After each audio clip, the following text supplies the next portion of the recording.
The U.S. government has every expectation that Israel will accept a ceasefire proposal that would begin with a 6-week cessation of hostilities in Gaza if Hamas takes the deal, according to National Security Council spokesman John Kirby.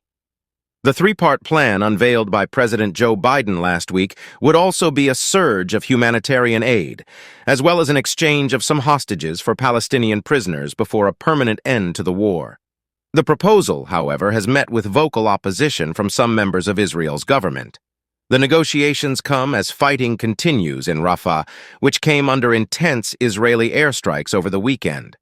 According to the UNRWA, the UN Agency for Palestinian Refugees, all 36 of its shelters in the Rafah area are empty after residents were forced to flee. Another 1.7 million people are estimated to be displaced in Khan Yunis and parts of central Gaza. Speaking to ABC News on Sunday morning, Mr. Kirby said that the U.S. had every expectation that Israel would say yes to the proposed ceasefire deal if Hamas accepts.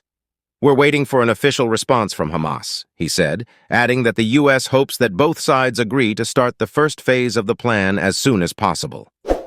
During that initial 6-week pause in the fighting, Mr. Kirby said the two sides would sit down and try to negotiate what Phase 2 could look like and when that could begin.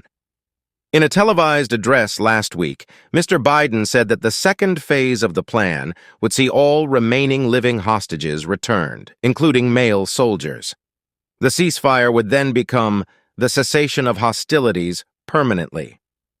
On Saturday, however, two far-right Israeli ministers threatened to quit and collapse the country's governing coalition if Prime Minister Benjamin Netanyahu agreed to the deal.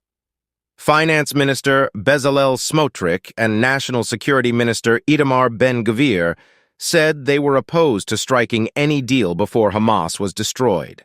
Similarly, Mr. Netanyahu has insisted that there will be no ceasefire until Hamas's military and governing capabilities are destroyed and all hostages are released. Mr. Kirby, for his part, said that U.S. intelligence now believes that Hamas has been militarily degraded to the extent that it can no longer repeat an attack such as that which its fighters conducted on the 7th of October.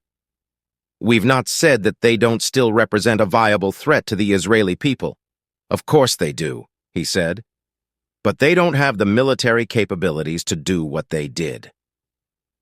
More than 36,000 people have been killed across Gaza since the start of the conflict, according to the Hamas-run health ministry. The war began in October when Hamas gunmen launched an unprecedented attack on Israel, killing about 1,200 people and taking 252 back to Gaza as hostages. In the U.S., President Biden has faced growing domestic criticism over the level of U.S. support for Israel, as well as calls to do more to encourage the warring sides to negotiate. Kindly like, subscribe, and share your thoughts in the comments section.